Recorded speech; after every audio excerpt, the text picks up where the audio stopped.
Certaines trahisons sont si profondes qu'elles sculptent une toute nouvelle personne. Et cette personne sait exactement comment faire saigner le traître. La pluie martelait la fenêtre de mon appartement comme des poings en colère. Chaque goutte était un rappel de la tempête qui couvait en moi depuis 3 mois. J'étais assise dans le noir, mon téléphone brillant dans mes mains tremblantes. Le mémo vocal qui a tout changé résonnait encore dans mon esprit. 27 secondes. C'est tout ce qu'il a fallu pour anéantir 5 ans de ma vie et donner naissance à quelque chose de plus sombre, de plus avide de justice. Mon reflet me fixait depuis la fenêtre noire. Des yeux caves, une gorge meurtrie à peine visible dans la pénombre, et un sourire qui m'aurait terrifié quelques heures auparavant. Mais je n'étais plus la même femme qui s'était endormie à ses côtés la nuit dernière. Cette femme-là était naïve, brisée, en quête désespérée d'amour. Cette femme-ci avait un plan. La bague de fiançailles reposait sur la table basse comme un mensonge abandonné, son diamant captant les éclairs occasionnels. Demain, il se réveillerait pour constater mon départ. Mais ce ne serait que le début, car ce qu'il avait dit de moi dans ce mémo vocal, ce qu'il pensait vraiment de moi, ce qu'il racontait à sa sœur dans mon dos, tout cela exigeait quelque chose de bien plus dévastateur qu'une simple disparition. J'ai pris mon ordinateur portable et j'ai commencé à taper.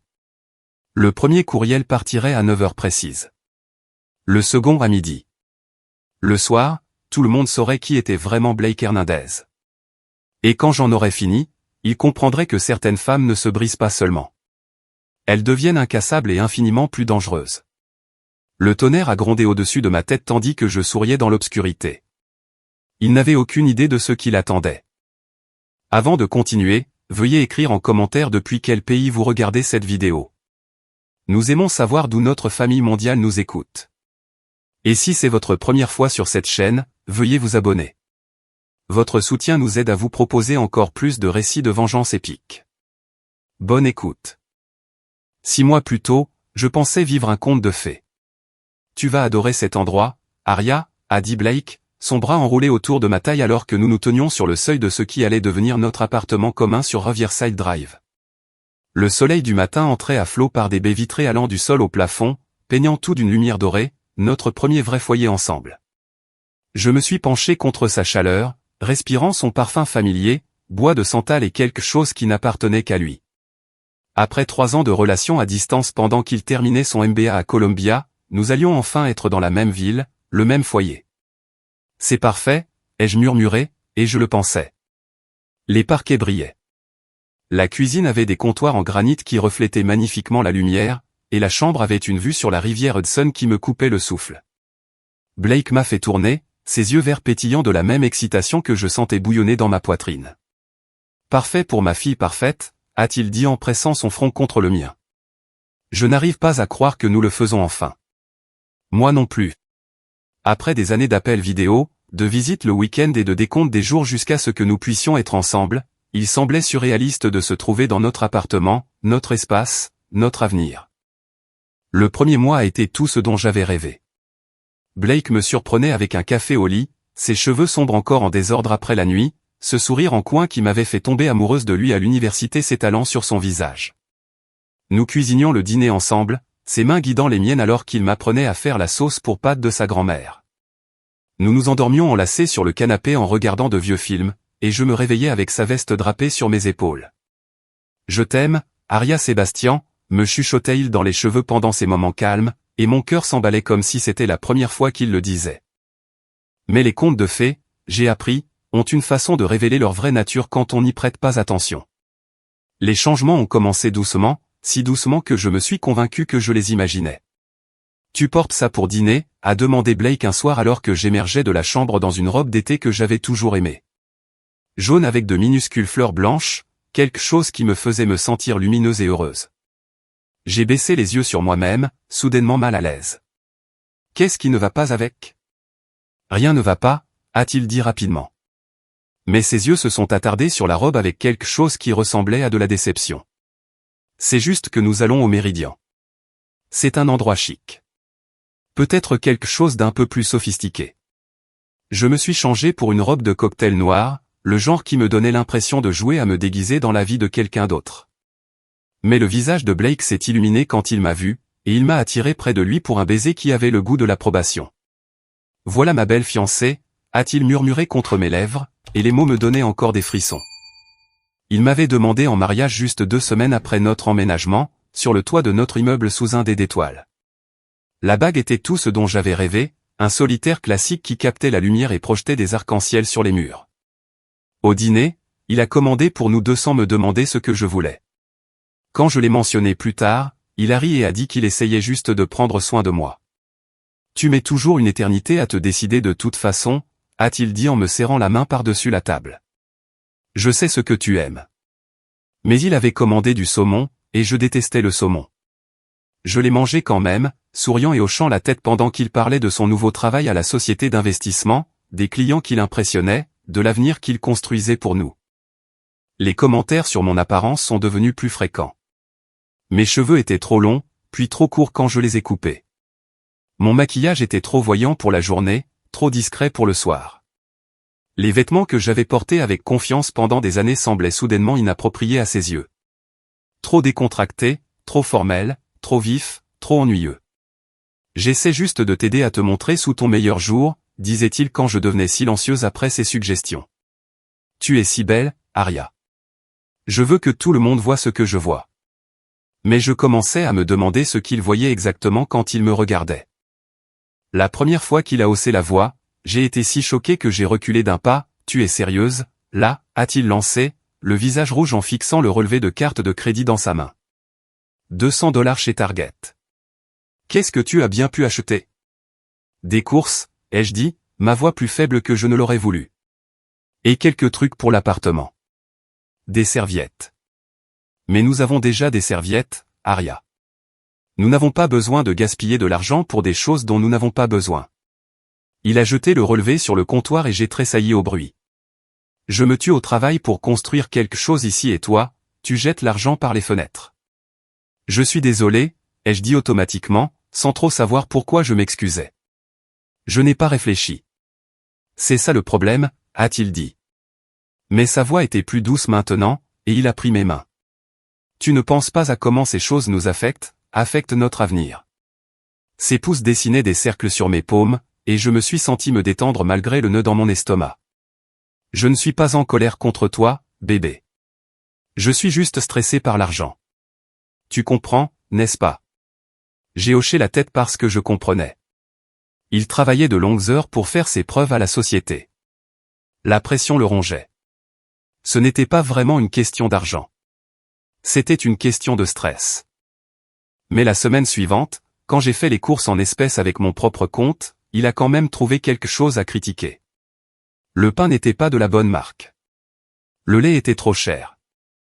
J'étais dépensière, négligente, irréfléchie. Peut-être que tu devrais faire une liste avant d'y aller, a-t-il suggéré, son bras autour de mes épaules alors que nous rangions les courses. Planifie les repas pour la semaine. Comme ça, tu n'achèteras que ce dont nous avons réellement besoin. Si j'ai fait des listes détaillées et organisées qui prenaient en compte chaque repas, chaque collation, chaque article ménager dont nous pourrions avoir besoin. Je les montrai à Blake avant d'aller faire les courses, et il hochait la tête d'un air approbateur et m'embrassait sur le front. Tu vois, tu t'améliores tellement à ce jeu, disait-il, et les éloges me réchauffaient de l'intérieur. Mais même avec les listes, il y avait toujours quelque chose qui n'allait pas. J'avais acheté la mauvaise marque de sauce pour pâtes, pas celle que sa grand-mère utilisait. J'avais oublié de prendre le type de café spécifique qu'il aimait. J'avais pris des bananes trop mûres, trop vertes, trop chères. C'est comme si tu n'essayais même pas, a-t-il dit un soir après que j'ai apparemment acheté le mauvais type de fromage pour la lasagne qu'il voulait faire. Je t'ai demandé une chose simple, et tu n'arrives même pas à faire ça correctement. Les mots m'ont frappé comme une gifle, et j'ai senti les larmes me piquer les yeux. J'essaie, ai-je dit, ma voix à peine plus haute qu'un murmure. J'essaie si fort, Blake. Son expression s'est immédiatement adoucie et il m'a prise dans ses bras. Je suis désolé, a-t-il murmuré dans mes cheveux. Je ne le pensais pas. Je suis juste fatigué et je me suis défoulé sur toi. Ce n'est pas juste. Je me suis fondu dans son étreinte, le soulagement m'inondant. C'était le Blake dont j'étais tombée amoureuse. Doux, repentant, attentionné. L'autre Blake, celui qui s'emportait, critiquait et me faisait me sentir petite, ce n'était pas vraiment lui. C'était juste le stress. Juste la pression de son nouveau travail. Juste la période d'adaptation à la vie commune. Je t'aime, a-t-il chuchoté, et je l'ai chuchoté en retour, le pensant de chaque fibre de mon être. Mais au fil des semaines, le Blake doux apparaissait de moins en moins fréquemment. L'autre Blake, celui qui trouvait à redire à tout ce que je faisais, qui me faisait douter de chaque décision, qui me regardait comme si j'étais une déception qu'il essayait de corriger, est devenu la norme. J'ai commencé à marcher sur des œufs, analysant chaque mot avant de parler, chaque action avant de la faire. Est-ce que cela le mettrait en colère? Est-ce que cela le décevrait? Étais-je encore irréfléchie, encore négligente, encore pas assez bien? Mes amis ont commencé à remarquer à quel point j'étais devenue silencieuse quand nous sortions. « Tu vas bien, Aria ?» m'a demandé ma meilleure amie Luna un soir où nous nous sommes retrouvés pour un verre. « Tu as l'air différente. »« Je vais bien », ai-je dit automatiquement, la réponse que j'avais perfectionnée au cours des derniers mois. Juste fatiguée du travail. Mais les yeux sombres de Luna étudiaient mon visage avec l'intensité de quelqu'un qui me connaissait depuis l'université. « Es-tu heureuse? » Avec Blake, je veux dire, avec les fiançailles. La question m'a prise au dépourvu, et pendant un instant, je n'ai pas su quoi répondre. Étais-je heureuse? J'aimais Blake. J'allais l'épouser. Nous construisions une vie ensemble. Bien sûr que j'étais heureuse. Oui, ai-je dit, mais le mot sonnait étrange dans ma bouche. Bien sûr que je suis heureuse. Pourquoi me demandes-tu ça? Luna a haussé les épaules, mais son expression est restée inquiète. Tu sembles juste plus petite ces derniers temps, comme si tu essayais de prendre moins de place. Ces mots m'ont hanté pendant des jours. Étais-je plus petite? Essayais-je de prendre moins de place? Je me suis surprise à étudier mon reflet dans le miroir, cherchant des signes de la personne que j'étais. La femme qui avait obtenu son diplôme avec la plus haute distinction de NYU, qui avait décroché un poste dans une prestigieuse agence de marketing, qui avait un jour été assez confiante pour aborder Blake à une fête d'université et lui demander de danser. Où était-elle passée? La réponse m'est venue lentement, par morceaux, comme un puzzle que je ne voulais pas résoudre. Elle avait disparu petit à petit, critique après critique, correction après correction. Chaque fois que Blake me disait que j'avais tort, je devenais un peu moins sûr de moi. Chaque fois qu'il corrigeait quelque chose que j'avais fait, je devenais un peu plus dépendante de son approbation. Mais j'ai repoussé cette pensée. C'était normal, n'est-ce pas? Les relations exigent des compromis, des ajustements, une croissance. Blake m'aidait à devenir une meilleure version de moi-même, plus organisée, plus réfléchie, plus soucieuse de notre avenir commun. Les Bleus ont commencé 3 mois avant le mémo vocal qui allait tout changer. Le premier était un accident. Du moins, c'est ce que je me suis dit. Nous nous disputions à propos de quelque chose de futile, quelque chose dont je ne me souviens même plus, et je me suis retourné pour m'en aller. Blake m'a attrapé le poignet pour m'arrêter, ses doigts s'enfonçant dans ma peau avec un désespoir qui nous a surpris tous les deux. « Ne me tourne pas le dos quand je te parle », a-t-il dit, sa voix basse et dangereuse d'une manière que je n'avais jamais entendue auparavant. J'ai baissé les yeux sur sa main sur mon poignet, sur les marques blanches que ses doigts laissaient sur ma peau, et quelque chose de froid s'est installé dans mon estomac. « Tu me fais mal », ai-je dit doucement. Il m'a lâché immédiatement, son visage passant par le choc, la culpabilité et quelque chose qui aurait pu être de la peur. « Mon Dieu, Aria, je suis désolé. Je ne voulais pas. Je voulais juste », il a passé ses mains dans ses cheveux. Et quand il m'a regardé de nouveau, ses yeux brillaient de larmes non versées. « Je suis tellement désolé. Je ne te ferai jamais de mal. Tu le sais, n'est-ce pas? » J'ai hoché la tête parce que je le savais. Blake m'aimait. Il ne me ferait jamais de mal intentionnellement. C'était un accident, un moment de frustration qui avait dérapé. Mais les bleus sur mon poignet racontaient une autre histoire. 5 petites marques sombres qui ont fleuri en violet et jaune au cours des jours suivants. Je les ai couvertes avec des manches longues et des bracelets, et quand Blake m'a vu le faire, son visage s'est crispé de culpabilité. « Je me déteste pour ça », a-t-il dit en me prenant dans ses bras. « Je déteste t'avoir fait mal, même accidentellement. Ça n'arrivera plus jamais.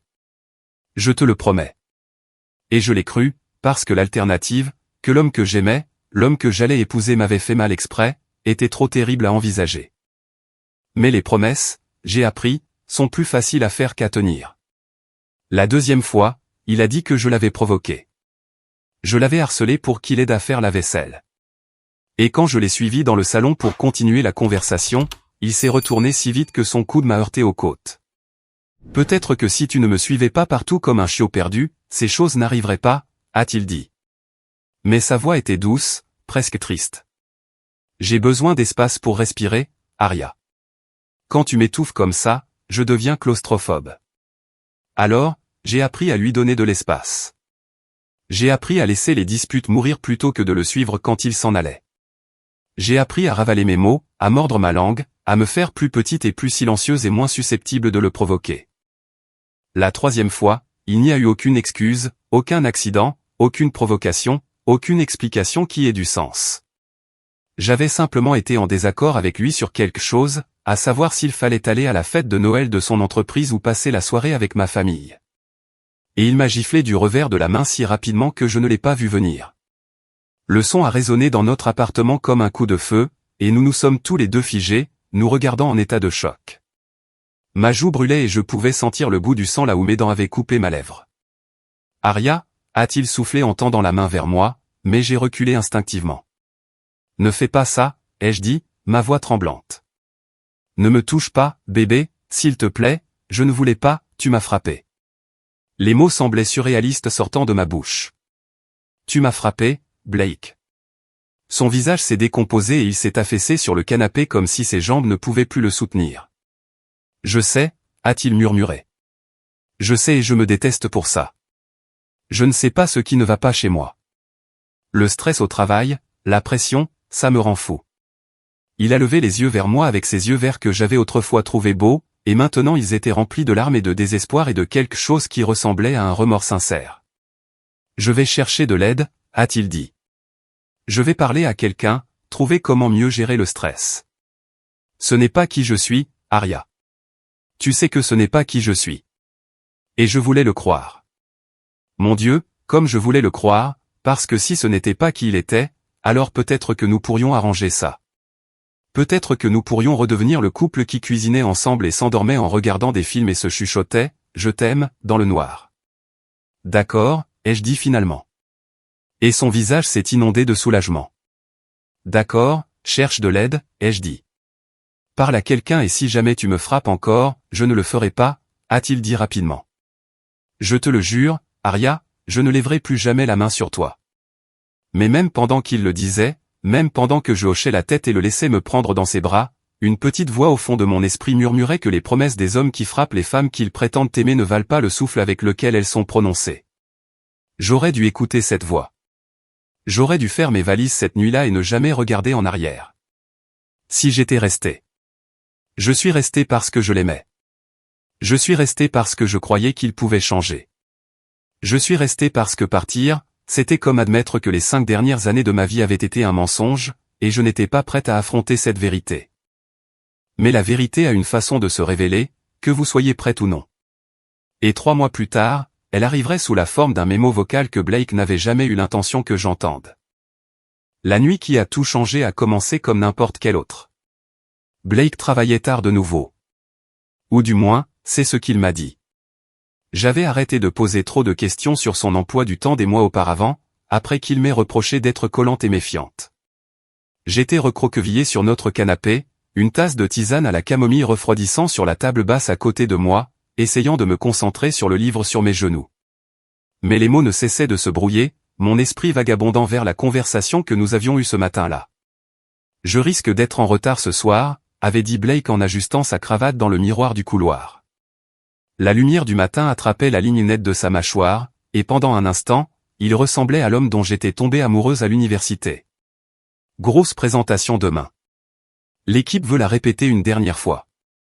D'accord, avais-je dit, parce que c'est ce que je disais toujours. Je te garderai le dîner au chaud. Il m'avait embrassé sur le front.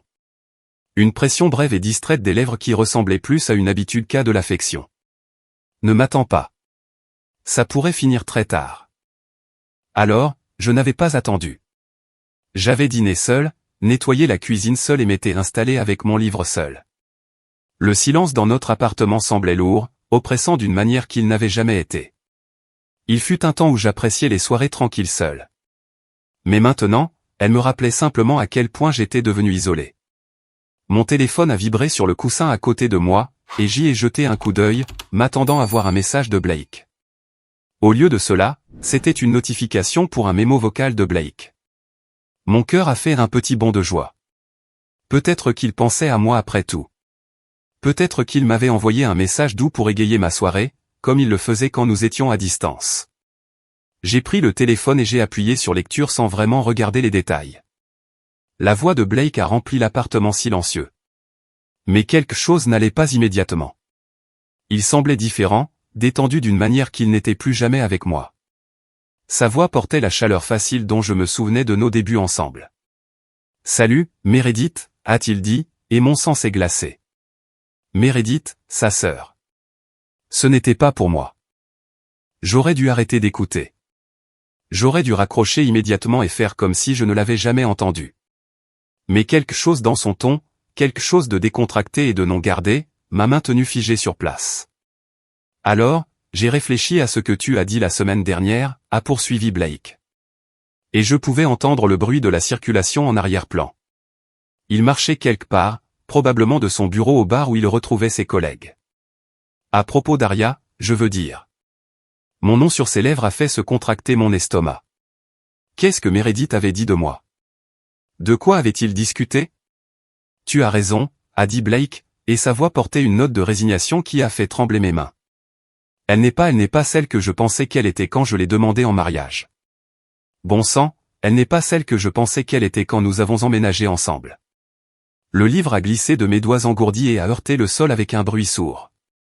Je veux dire, ne te méprends pas, a poursuivi Blake, inconscient du fait que ces mots déchiraient mon monde. Elle est douce. Elle essaie si fort de me plaire. C'est presque pathétique parfois. Mais c'est justement ça. Elle est pathétique. Elle n'a plus aucune colonne vertébrale, aucune opinion propre. C'est comme vivre avec un fantôme. Un fantôme? Il pensait que j'étais un fantôme. Tu te souviens comment elle était à l'université? La voix de Blake a pris une qualité nostalgique qui m'a donné envie de crier. Elle était si confiante, si sûre d'elle. Elle débattait avec les professeurs, discutait de politique au fait, me remettait à ma place quand j'étais un crétin. J'adorais ça chez elle. Les larmes coulaient sur mon visage maintenant, chaude et silencieuse. Je voulais éteindre le téléphone, arrêter cette torture, mais je ne pouvais pas bouger. Je devais tout entendre. Mais maintenant, mon Dieu, elle me demande la permission pour tout. Quoi porter, quoi manger, quoi regarder à la télévision.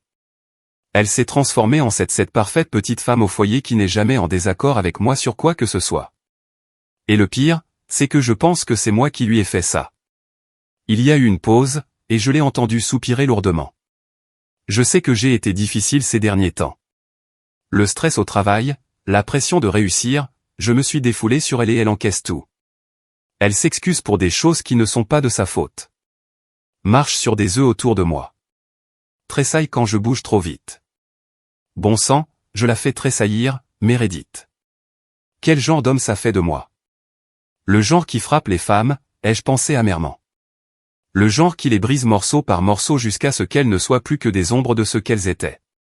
Mais voilà le truc, a poursuivi Blake, et sa voix s'est durcie d'une manière qui m'a glacé le sang. Je ne peux pas respecter quelqu'un qui ne se défend pas. Je ne peux pas aimer quelqu'un qui est si désespéré de mon approbation qu'il changera tout de sa personne pour l'obtenir. C'est dégoûtant. Honnêtement, dégoûtant. J'étais dégoûtante pour lui. Alors, oui, tu as raison. Je dois y mettre fin. Je ne sais juste pas comment. Elle est si fragile maintenant, si dépendante de moi. Si je romps avec elle, elle s'effondrera probablement complètement. Et puis il y a l'appartement, la bague, tous les projets que nous avons faits. Il s'est interrompu, et j'ai pu entendre le bruit d'une porte qui s'ouvre, des voix en arrière-plan. Écoute, je suis chez Murphy maintenant. On en reparlera plus tard, d'accord? Mais tu as raison. Je ne peux pas épouser quelqu'un que je ne respecte pas. J'ai juste besoin de trouver comment la laisser tomber en douceur. Le mémo vocal s'est terminé par un bip doux qui a semblé résonner dans le silence soudain de notre appartement. Je suis resté assise là pendant longtemps, fixant mon téléphone, essayant de digérer ce que je venais d'entendre. 27 secondes. C'est tout ce qu'il avait fallu pour détruire 5 ans de ma vie, pour révéler la vérité que j'avais été trop aveugle ou trop désespéré pour voir. Blake ne m'aimait pas. Il ne me respectait même pas. J'étais pathétique pour lui, dégoûtante, un fantôme de la femme que j'étais. Et il prévoyait de me quitter, non pas parce qu'il avait réalisé qu'il était abusif, non pas parce qu'il voulait de l'aide, mais parce que je n'étais plus assez forte pour lui, parce que je l'avais laissé me briser. Et maintenant, il était dégoûté par les morceaux brisés. La rage qui m'a envahi alors était différente de tout ce que j'avais jamais ressenti. Elle a commencé comme un œuf froid dans mon estomac et s'est propagée comme un poison, brûlant dans mes veines jusqu'à ce que chaque cellule de mon corps crie justice. Il m'avait fait ça. Il avait systématiquement détruit ma confiance, mon indépendance, mon identité jusqu'à ce que je sois exactement ce qu'il décrivait. Un fantôme pathétique qui vivait pour son approbation. Et maintenant, il avait l'audace d'être dégoûté de sa propre œuvre. J'ai pensé à toutes les fois où je m'étais excusé pour des choses qui n'étaient pas de ma faute. Toutes les fois où j'avais changé de vêtements parce qu'il ne les aimait pas. Toutes les fois où j'avais ravalé mes mots, mes opinions, mon être même parce que j'étais si désespéré de le garder heureux. J'ai pensé aux bleus que j'avais cachés, aux excuses que j'avais inventées, aux amis que j'avais cessé de voir parce que Blake ne les aimait pas. J'ai pensé à la femme que j'étais, confiante, pleine d'opinions, forte, et à quel point elle avait complètement disparu. Mais elle n'était pas partie, ai-je réalisé. Elle était juste enterrée sous des mois de manipulation et d'abus. Et maintenant, en écoutant la cruauté désinvolte de Blake, je pouvais la sentir se frayer un chemin vers la surface. Mon téléphone a vibré avec un message de Blake. Travaille tard. Ne m'attends pas, j'ai fixé le message un long moment, puis j'ai répondu, d'accord, je t'aime. Mais alors que j'appuyais sur envoyer, je planifiais déjà, car Blake Hernandez avait commis une erreur cruciale. Il avait sous-estimé la femme qu'il avait tant essayé de détruire. Il pensait que j'étais faible, pathétique, brisé au-delà de toute réparation. Il pensait que je m'effondrerais quand il me quitterait, que je le supplierais de rester, que je me reprocherais de ne pas être assez bien. Il n'avait aucune idée que certaines femmes ne se brisent pas, elles se transforment. Et la femme qu'il avait créée par des mois de torture psychologique était sur le point de lui montrer exactement de quoi elle était capable. J'ai pris mon ordinateur portable et j'ai commencé à faire des recherches sur l'entreprise de Blake, ses collègues, ses clients, ses comptes sur les réseaux sociaux, sa famille, ses amis, chaque détail de la vie qu'il avait construite, la réputation dont il était si fier, l'avenir qu'il planifiait sans moi. Au moment où il est rentré à 2 heures du matin, puant l'alcool et à peine capable de marcher droit, j'étais prête. « Salut bébé », a-t-il bredouillé en titubant dans la chambre où je faisais semblant de dormir. « Désolé, je suis si en retard. »« Tu sais ce que c'est. »« Je sais exactement ce que c'est », ai-je murmuré dans mon oreiller, mais il était déjà évanoui à côté de moi, ronflant bruyamment. Je suis resté éveillé le reste de la nuit, fixant le plafond, perfectionnant mon plan. Au matin, j'avais chaque détail tracé, chaque mouvement calculé, chaque conséquence envisagée.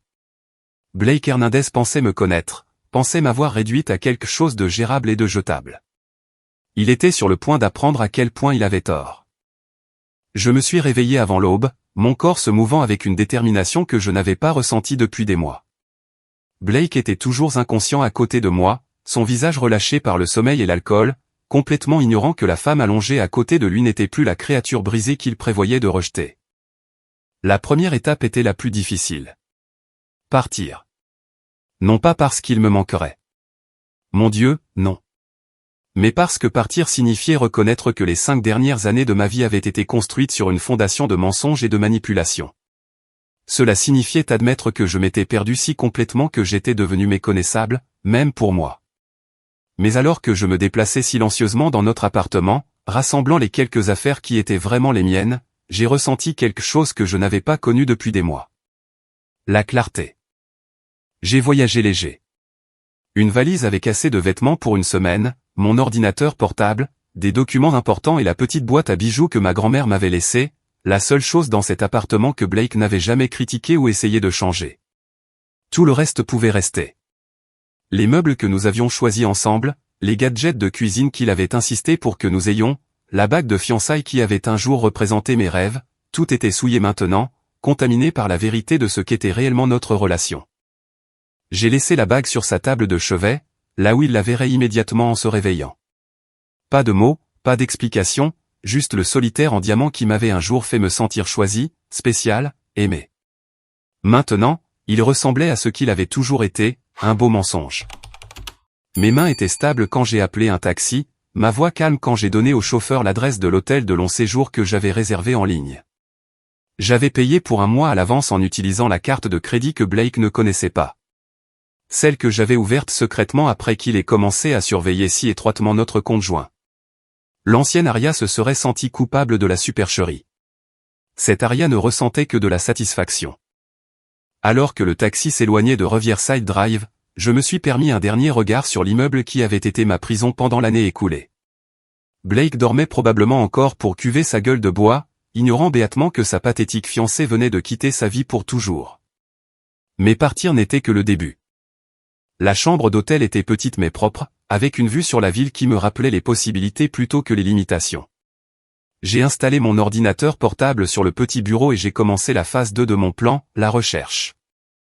Blake Hernandez, 28 ans, associé principal chez Hartwell & Associates Investment Firm, diplômé de la Columbia Business School, fils de Taylor et Linda Hernandez de Greenwich, Connecticut, frère de Meredith Hernandez, chirurgienne pédiatrique à Boston. Je connaissais déjà la plupart de ces faits, mais maintenant je les regardais avec des yeux différents. Non pas comme la fiancée aimante fière de ses réalisations, mais comme quelqu'un qui comprenait que la réputation était tout pour un homme comme Blake. Sa carrière, sa position sociale, son image de succès soigneusement cultivée. C'étaient les choses qu'il valorisait le plus. C'étaient les choses que j'allais détruire. J'ai commencé par son entreprise. Hartwell & Associates se targuait de son intégrité, de ses valeurs familiales et de ses pratiques commerciales éthiques. Leur site web présentait des photos souriantes d'employés divers, des témoignages sur l'équilibre entre vie professionnelle et vie privée, et une section bien en vue sur leur politique de tolérance zéro pour le harcèlement et la violence domestique. Comme c'est intéressant. J'ai passé la matinée à rédiger des courriels, non pas des tirades colériques et émotionnelles qui pourraient être rejetées comme les divagations d'une ex-fiancée amère, mais des communications professionnelles soigneusement formulées qui brossaient le portrait d'un homme dont le comportement privé était en totale contradiction avec les valeurs déclarées de l'entreprise. Le premier courriel était adressé à la supérieure directe de Blake, une femme nommée Catherine Walsh, dont le profil LinkedIn la montrait posant avec son mari et ses 2 jeunes filles lors d'une course caritative pour la sensibilisation à la violence domestique. Chère Madame Walsh. J'espère que ce courriel vous trouvera bien. Mon nom est Aria Sébastien et, jusqu'à ce matin, j'étais fiancé à votre employé, Blake Hernandez. Je vous écris pour vous informer d'un comportement préoccupant qui, je crois, entre en conflit avec l'engagement déclaré de Hartwell & Associates en matière de conduite éthique et d'intégrité des employés. Au cours de l'année écoulée, M. Hernandez s'est engagé dans un schéma d'abus psychologique et physique qui s'est considérablement intensifié ces derniers mois. J'ai des documents sur ces incidents, y compris des photographies de blessures et des enregistrements de comportements menaçants. Bien que je comprenne que les affaires personnelles ne reflètent pas toujours la conduite professionnelle, j'ai estimé qu'il était important de porter cela à votre attention, compte tenu de la nature du rôle de M. Hernandez dans les relations avec les clients et de sa représentation des valeurs de votre entreprise. Je ne cherche aucune action spécifique pour le moment, je m'assure simplement que vous disposez de toutes les informations pertinentes sur un employé qui interagit régulièrement avec les clients et les collègues. Je suis convaincu que vous traiterez ces informations avec la discrétion et le sérieux qu'elles méritent. Cordialement, Aria Sébastien. J'ai joint une seule photographie, celle que j'avais prise des bleus sur mon poignet après le premier accident. Je m'étais dit à l'époque que je le documentais pour ma propre tranquillité d'esprit, sans jamais imaginer que je l'utiliserais réellement. Mais l'ancienne Aria avait été plus intelligente que je ne lui en avais donné le crédit. Le deuxième courriel était adressé au service des ressources humaines, avec des copies à plusieurs associés principaux dont j'avais trouvé les adresses électroniques sur le site web de l'entreprise. Le troisième était destiné aux clients que Blake se vantait d'avoir décroché, une fondation familiale qui finançait des refuges pour femmes. À midi, j'avais envoyé 12 courriels soigneusement rédigés à diverses personnes dans l'orbite professionnelle de Blake. Pas assez pour sembler être une attaque coordonnée, mais assez pour garantir que des rumeurs commenceraient à circuler. Des questions seraient posées. Sa réputation commencerait à se fissurer. Mais je n'avais pas fini. Loin de là. La phase 3 impliquait les réseaux sociaux, et cela nécessitait une touche plus délicate. Blake était actif sur LinkedIn, Instagram et Facebook, soignant méticuleusement une image de succès professionnel et de bonheur personnel. photos de nous lors d'événements d'entreprise, photos de vacances de notre voyage à Napa l'année dernière, publications sur sa promotion et nos fiançailles. Je ne pouvais pas l'attaquer directement. Cela me ferait paraître instable, vindicative. Au lieu de cela, j'ai commencé une campagne subtile de révélation de la vérité qui éroderait lentement l'image parfaite qu'il avait travaillé si dur à créer. J'ai commencé par mettre à jour mes propres profils sur les réseaux sociaux. J'ai changé mon statut relationnel de « fiancé » à « célibataire », j'ai retiré Blake de mes photos de profil, j'ai publié une simple mise à jour de statut, parfois, la chose la plus forte que vous puissiez faire est de partir. En 1 heure, les commentaires ont commencé à affluer. Des amis qui avaient remarqué que j'avais l'air différente ces derniers temps. Des membres de la famille qui ne s'étaient jamais vraiment attachés à Blake. Des connaissances de l'université qui se souvenaient de la femme confiante que j'étais. « Ça va, ma chérie », a écrit ma cousine Emma. « Si tu as besoin de quoi que ce soit, je suis là. »« Si fier de toi que tu te mettes en premier », a commenté mon ancienne colocataire de NYU. « Tu mérites tellement mieux. »« Il était temps », a écrit Luna, et je pouvais pratiquement entendre le soulagement dans sa voix, même à travers l'écran. J'ai répondu à chaque commentaire avec grâce et gratitude, sans jamais mentionner le nom de Blake, sans jamais laver mon linge sale en public. Mais le message était clair. Je l'avais quitté, et les gens qui me connaissaient le mieux étaient soulagés. Le contraste serait saisissant lorsque les amis et la famille de Blake commenceraient à poser des questions, lorsqu'ils regarderaient mes réseaux sociaux et verraient l'effusion de soutien. Le soulagement évident des gens qui se souciaient de moi. Quand ils commenceraient à se demander ce qu'ils avaient manqué, quels signes ils avaient ignorés.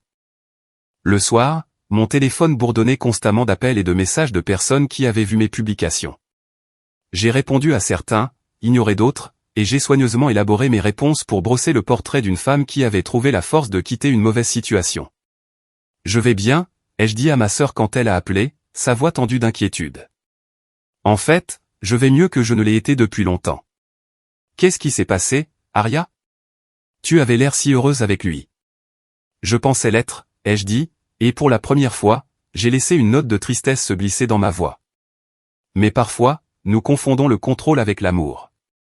Parfois, nous ne réalisons pas à quel point nous sommes devenus petites jusqu'à ce que nous nous souvenions de ce que c'est que de respirer librement. Ma sœur est restée silencieuse un long moment. Est-ce qu'il t'a fait du mal ? Pas de la manière qui laisse des cicatrices visibles, ai-je dit prudemment. Mais oui, il m'a fait du mal. Oh, ma chérie, je suis tellement désolé. J'aurais dû voir, non, ai-je interrompu. Ce n'est pas de ta faute. Ce n'est la faute de personne d'autre que lui. Et maintenant, c'est fini. Mais ce n'était pas fini. Loin de là. À la tombée de la nuit, je me suis assise dans ma chambre d'hôtel et j'ai attendu. Blake aurait trouvé la bague maintenant. Il aurait essayé de m'appeler, de m'envoyer des messages, peut-être même d'aller à mon bureau pour me chercher. Il serait confus, puis en colère, puis probablement soulagé que j'ai rendu la rupture facile pour lui. Il n'avait aucune idée de ce qui l'attendait. Mon téléphone a sonné à 23h47. Le nom de Blake s'est affiché sur l'écran, et j'ai laissé tomber sur la messagerie vocale. Le message vocal était exactement ce à quoi je m'attendais. La confusion masquant l'inquiétude, avec une nuance d'irritation que j'ose le déranger. « Aria, qu'est-ce qui se passe ? Je me réveille et tu es parti. Ta bague est sur la table de chevet et tu ne réponds pas à ton téléphone. Écoute, je sais que nous avons eu des problèmes ces derniers temps, mais c'est fou. Rappelle-moi, d'accord ? On peut arranger ça. On le fait toujours. On le fait toujours. » Comme si, arranger les choses, n'avait pas toujours signifié que je m'excusais, que je changeais, que je me rapetissais pour répondre à ses attentes. J'ai supprimé le message vocal sans le réécouter. Le deuxième appel est arrivé 20 minutes plus tard. Cette fois, j'ai répondu. « Aria, Dieu merci. Où es-tu ? Tu vas bien ? » Sa voix était différente maintenant, plus haute, plus frénétique. Les courriels avaient probablement commencé à atteindre leur cible. « Je vais bien, Blake, » ai-je dit, ma voix calme et stable. Mieux que je ne l'ai été depuis des mois, en fait. Que se passe-t-il ? Pourquoi es-tu parti ? Et pourquoi diable des gens de mon bureau m'appellent-ils pour me demander des nouvelles d'eux ? Il s'est arrêté brusquement. Me demander des nouvelles de quoi ? Ai-je demandé doucement. Tu sais quoi ? A-t-il dit, et maintenant sa voix portait le tranchant que je connaissais si bien. Qu'est-ce que tu leur as dit, Arya? Je leur ai dit la vérité. Le silence s'est étiré entre nous, lourd d'implications. Je pouvais presque l'entendre calculer, essayant de déterminer l'étendue des dégâts que je pouvais causer, ce que je savais réellement. La vérité, a-t-il finalement dit, en essayant de retrouver son ancien ton charmant, celui qui me faisait fondre. Allez, bébé. Tu es contrarié. Je comprends. Nous avons tous les deux été sous beaucoup de stress ces derniers temps. Mais ne penses-tu pas que tu es un peu dramatique? Dramatique? Voilà le mot que j'attendais. Celui qu'il utilisait toujours quand j'osais avoir des sentiments qu'il n'approuvait pas. Suis-je dramatique, Blake? Ou suis-je enfin honnête? Honnête à propos de quoi? Nous avons eu quelques disputes, bien sûr, mais tous les couples, tu m'as frappé, ai-je dit doucement, et les mots sont restés en suspens dans l'air comme une lame. Un autre silence. Plus long cette fois. C'était un accident, a-t-il dit finalement. Tu sais que c'était un accident. Je ne ferai jamais, quelle fois, ai-je interrompu. La première fois, quand tu m'as attrapé le poignet si fort que tu as laissé des bleus. La deuxième fois, quand ton coude a accidentellement heurté mes côtes? Ou la troisième fois, quand tu m'as giflé du revers de la main? J'ai des photos, Blake. Des bleus. Des photos horodatées qui montrent exactement quand chaque incident s'est produit. J'ai aussi des enregistrements. C'était un mensonge, mais il ne le savait pas. Et la peur dans sa voix quand il a reparlé m'a dit que le bluff avait fonctionné. Des enregistrements de quoi? De toi. Des choses que tu me dis quand tu penses que je suis trop brisé pour me défendre. De la façon dont tu parles de moi quand tu penses que je ne peux pas entendre. Comme le mémo vocal qu'il m'avait accidentellement envoyé. Mais je n'étais pas encore prête à jouer cette carte. Écoute, a dit Blake, et maintenant il était en mode de limitation des dégâts complets. Je sais que je n'ai pas été parfait. Le stress au travail, la pression ça m'a rendu fou. Mais je t'aime, Arya. On peut surmonter ça. Je vais chercher de l'aide. Tu vas quoi? Aller en thérapie? Promettre de changer? Me dire à quel point tu es désolé et que ça n'arrivera plus jamais? J'ai ri, et le son était assez aigu pour couper. J'ai déjà entendu cette chanson, Blake. Je ne suis pas intéressé par le rappel. Alors quoi? Tu vas juste détruire ma carrière à cause de quelques problèmes relationnels. C'est insensé, Arya. C'est quoi, ai-je demandé quand il s'est interrompu. Ce n'est pas qui tu es, a-t-il dit finalement, et sa voix était plus douce maintenant, presque suppliante. Tu n'es pas vindicative. Tu n'es pas cruelle. Tu vaux mieux que ça. Tu as raison, ai-je dit.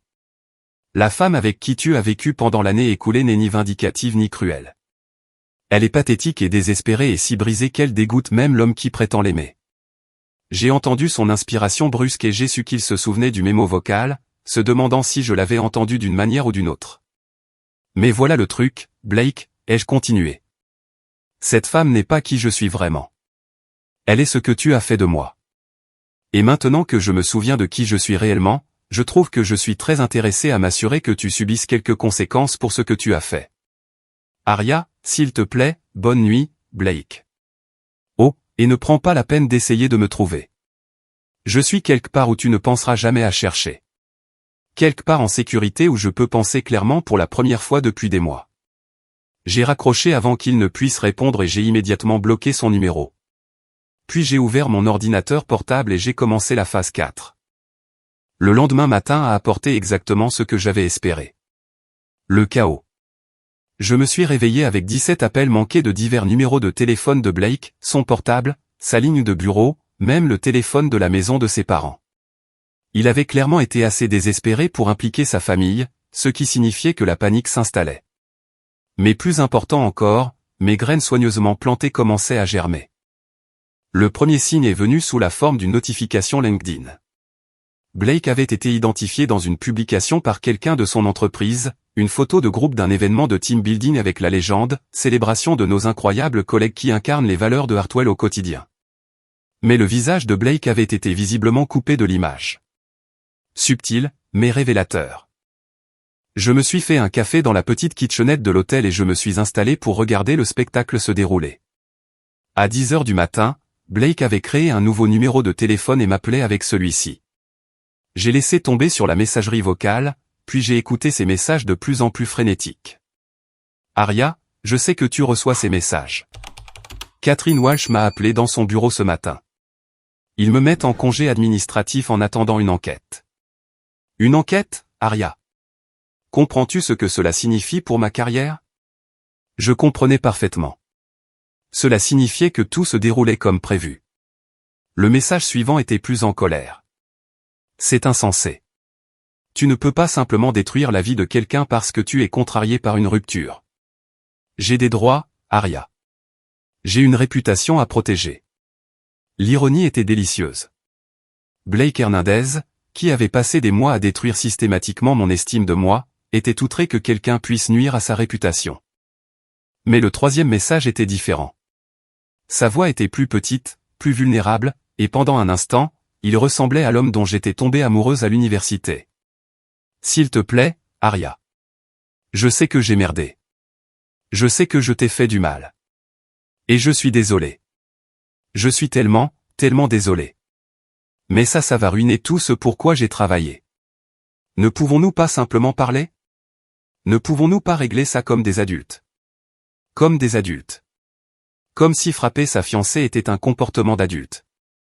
Comme si l'abus psychologique était une façon mature de gérer le stress relationnel.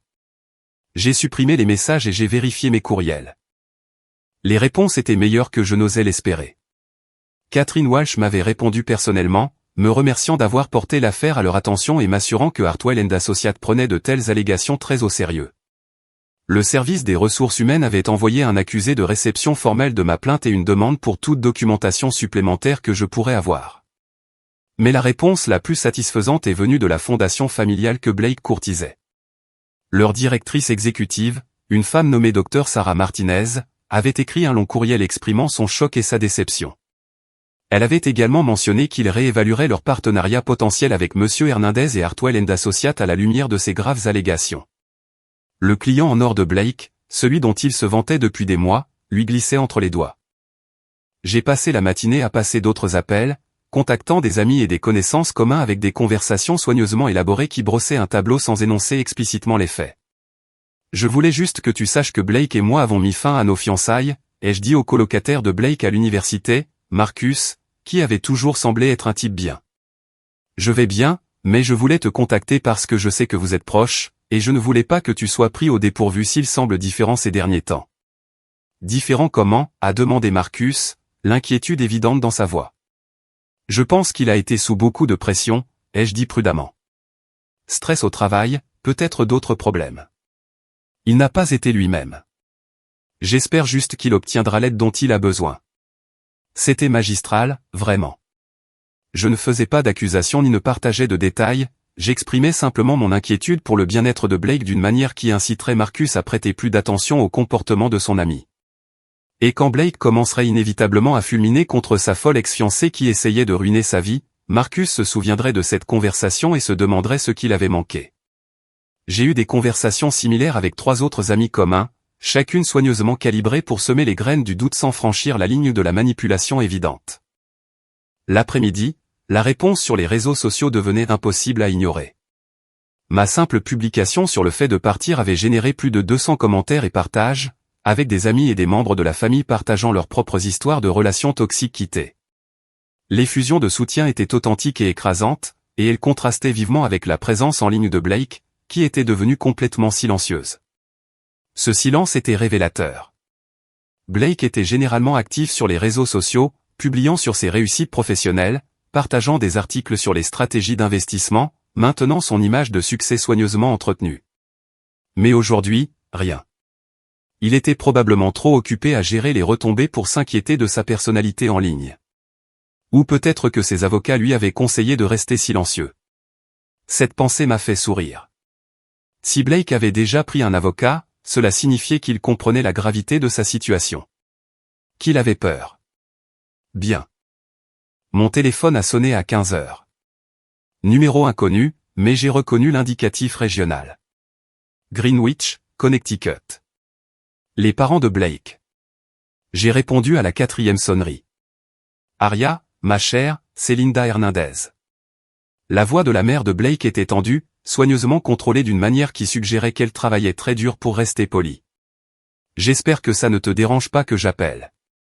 Blake m'a donné ton numéro. Bien sûr que non, Madame Hernandez. Comment allez-vous? Eh bien, j'ai connu des jours meilleurs, pour être honnête. Blake nous a parlé de la situation. De la fin de vos fiançailles. Oui, ai-je dit simplement. Je suis désolé que vous ayez dû l'apprendre de cette façon. Il a aussi mentionné qu'il pourrait y avoir des malentendus sur ce qui s'est passé entre vous deux. Des choses qui pourraient affecter son travail. Des malentendus. C'était une façon de le dire. Je ne suis pas sûr de ce que Blake vous a dit, ai-je dit prudemment. Mais je n'ai rien mal compris. J'ai simplement été honnête sur mes expériences. Il y a eu une longue pause. Linda Hernandez était une femme intelligente. Je l'avais toujours appréciée lors de nos interactions précédentes.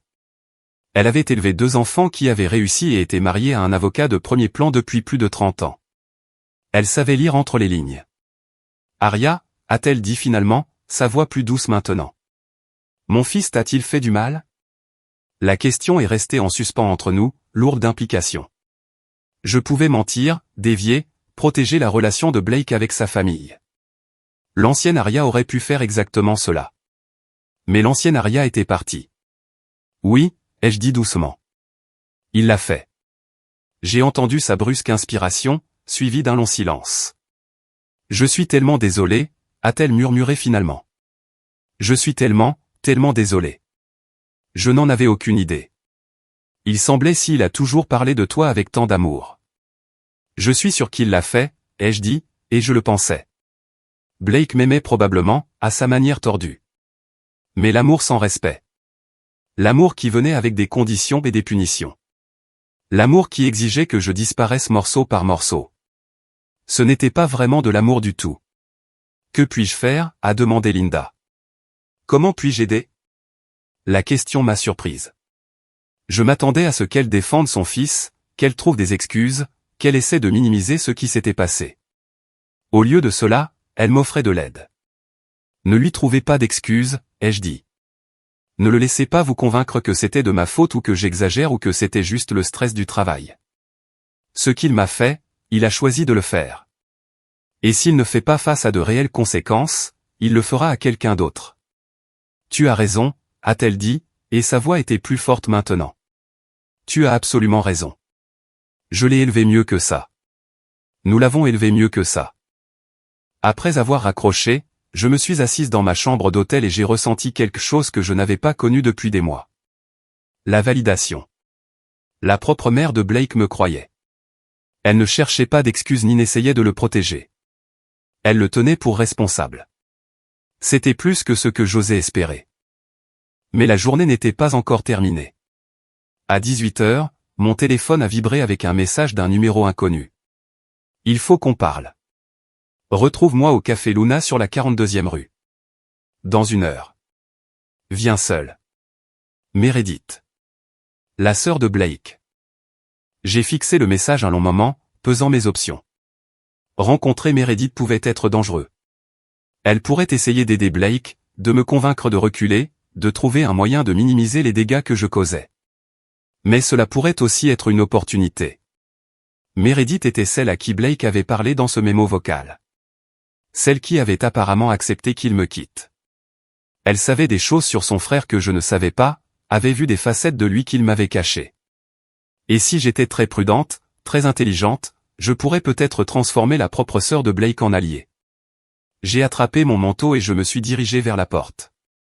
Le café Luna était bondé par la foule de l'après-travail, l'air épais de l'odeur du café et du faible bourdonnement des conversations. J'ai repéré Meredith immédiatement. Elle avait les yeux verts et les cheveux sombres de Blake, mais là où ses traits s'étaient aiguisés de cruauté au cours de l'année écoulée, les siens restaient doux avec ce qui ressemblait à une préoccupation sincère. Elle était assise dans une banquette d'angle, ses mains enroulées autour d'une tasse de café comme si elle essayait de se réchauffer de l'intérieur. Quand elle m'a vu approcher, elle s'est levée rapidement et j'ai été surprise de voir des larmes dans ses yeux.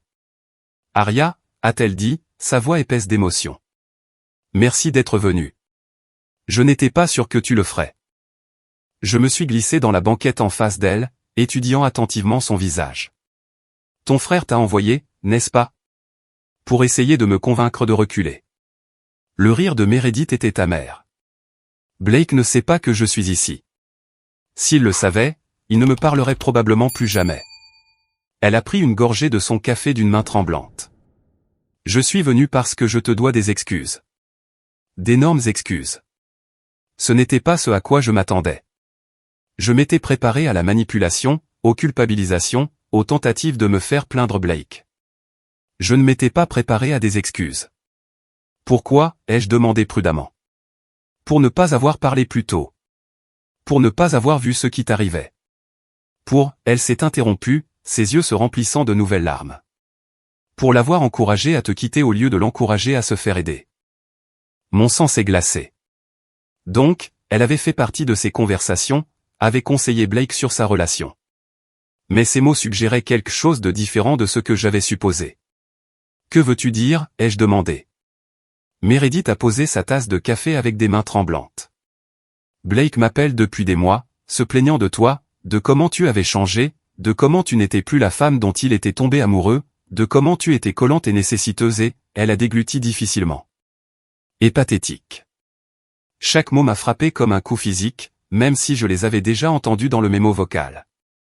Les entendre répétés par sa sœur les rendait en quelque sorte pires.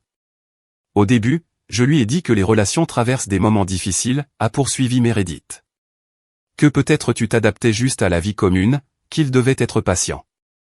Mais il continuait d'appeler, de se plaindre, et finalement, j'ai commencé à le croire. Elle a levé les yeux vers moi alors, et la culpabilité dans ses yeux était indubitable. Je lui ai dit que s'il était si malheureux, il devrait peut-être mettre fin aux choses. J'ai dit que la vie était trop courte pour rester dans une relation qui ne fonctionnait pas. Je pensais, mon Dieu, Aria, je pensais que vous étiez juste incompatibles. Je pensais que peut-être tu étais vraiment devenu quelqu'un de différent, quelqu'un qu'il ne pouvait plus aimer. Mais, ai-je incité, sentant qu'il y avait plus. Mais ensuite je t'ai vu à la fête d'anniversaire de maman et papa le mois dernier. Tu te souviens? Je m'en souvenais. La soirée avait été tendue, Blake critiquant tout, de ma robe à mes sujets de conversation, sur le trajet. Au moment où nous sommes arrivés, je marchais sur des œufs, terrifié de faire quoi que ce soit qui pourrait le déclencher. Tu étais si silencieuse, a dit Meredith. Si petite. Tu parlais à peine, sauf si quelqu'un te posait une question directe. Et même là, tu n'arrêtais pas de regarder Blake comme si tu demandais la permission. Et quand il t'a crié dessus pour avoir renversé du vin sur ta robe, c'était un accident, ai-je dit automatiquement, le vieux mécanisme de défense se déclenchant. Je sais que c'était un accident, a dit fermement Meredith. Mais la façon dont il t'a parlé, la façon dont tu as tressailli Aria, je ne t'ai jamais vu tressaillir avant. Tu étais si confiante, si sûre de toi. Tu rendais l'appareil dans n'importe quelle dispute, tu te défendais, tu reprenais les gens quand ils étaient déraisonnables. Mais cette nuit-là, tu avais l'air terrifié. Elle a fait une pause, s'essuyant les yeux avec une serviette. Je suis rentré chez moi cette nuit-là et je n'ai pas pu arrêter d'y penser. À quel point tu semblais différente, à quel point tu avais l'air effrayée. Et j'ai commencé à me souvenir d'autres choses. Comment Blake t'interrompait quand tu parlais, comment il te corrigeait sur des choses sans importance, comment il faisait ses petits commentaires sur ton apparence ou tes opinions qui semblaient inoffensifs mais qui étaient en fait cruels. Le mot est resté entre nous, lourd de reconnaissance. Je l'ai appelé le lendemain, a poursuivi Meredith. Je lui ai dit que j'étais inquiète pour toi, que peut-être quelque chose d'autre se passait, que peut-être la raison pour laquelle tu avais changé n'était pas parce que vous étiez incompatibles, mais parce que quelque chose n'allait pas dans votre relation. Qu'est-ce qu'il a dit? Le visage de Meredith s'est assombri. Il s'est mis en colère. Vraiment en colère. Il a dit que je ne comprenais pas la situation, que je ne voyais qu'un côté des choses. Il a dit que tu étais manipulatrice, que tu jouais la victime pour obtenir de la sympathie, que tu essayais de monter sa propre famille contre lui. Un frisson m'a parcouru l'échine. Même confronté aux préoccupations de sa sœur, Blake avait redoublé d'efforts, m'avait dépeinte comme le problème. Mais plus il devenait sur la défensive, plus je commençais à voir la vérité, a dit Meredith. Je suis médecin, Aria. Je vois les signes d'abus dans les familles de mes patients tout le temps. Je sais à quoi ça ressemble quand quelqu'un est systématiquement brisé, et j'ai réalisé que c'est exactement ce qui t'était arrivé. Elle a tendu la main par-dessus la table et a touché doucement la mienne. Je suis tellement désolé de ne pas l'avoir vu plus tôt. Je suis désolé de ne pas avoir parlé quand j'aurais dû.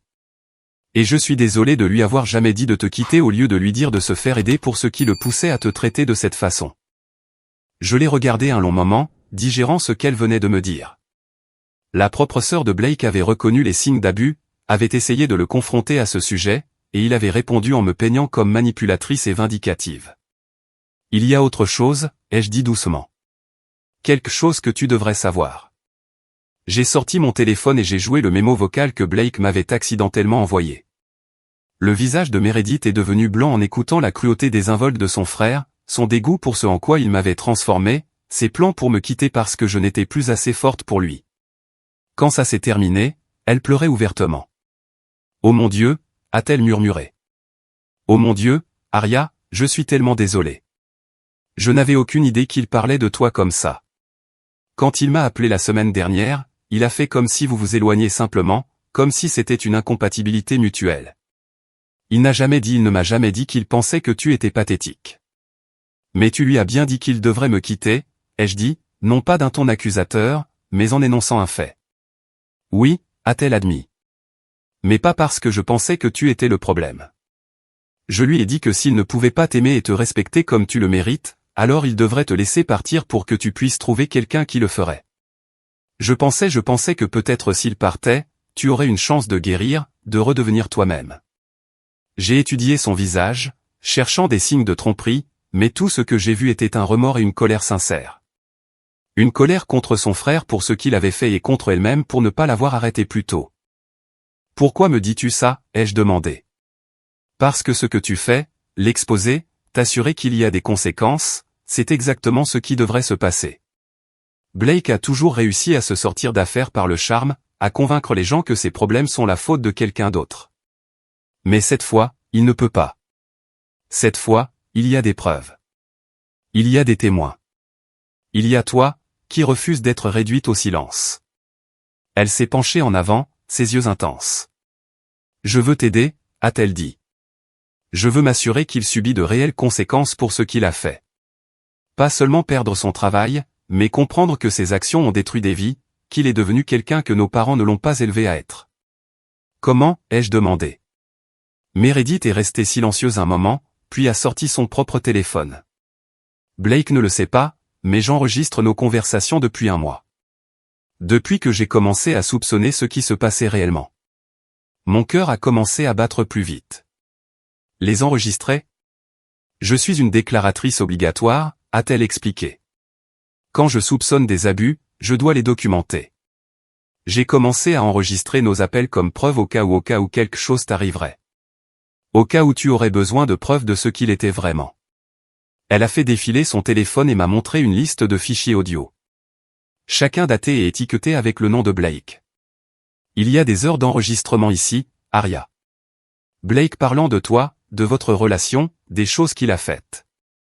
Il m'a dit des choses qu'il ne dirait jamais en public, des choses qui montrent exactement qui il est vraiment. J'ai fixé le téléphone, osant à peine croire ce que je voyais. Tu serais prête à les partager.